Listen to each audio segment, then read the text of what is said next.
Model बनाई देबा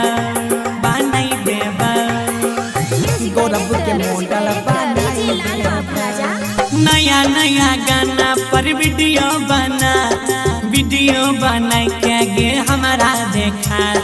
नया नया गाना पर वीडियो बना के गे कमर हिला। बनसी के मॉडल बनाई देबा संग में गाना बनवाई देबा।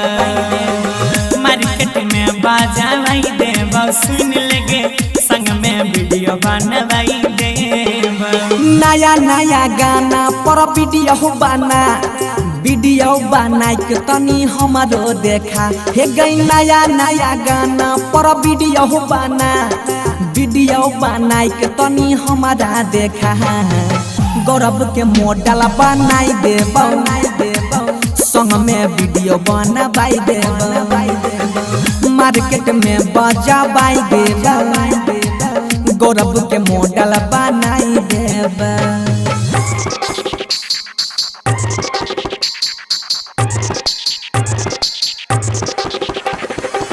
बनसी के मॉडल बनाई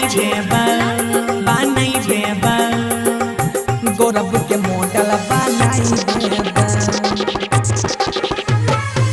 यादो पीछू लागल रहता कैमरा बुक रहता हो साटा गे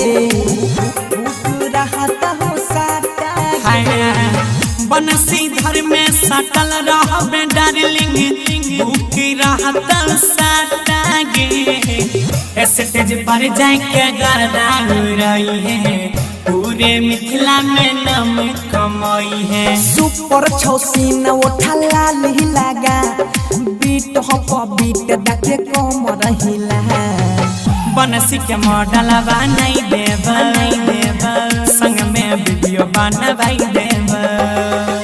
गौरव के मॉडल बनाई देबा संग में वीडियो बनवाई देबोगे।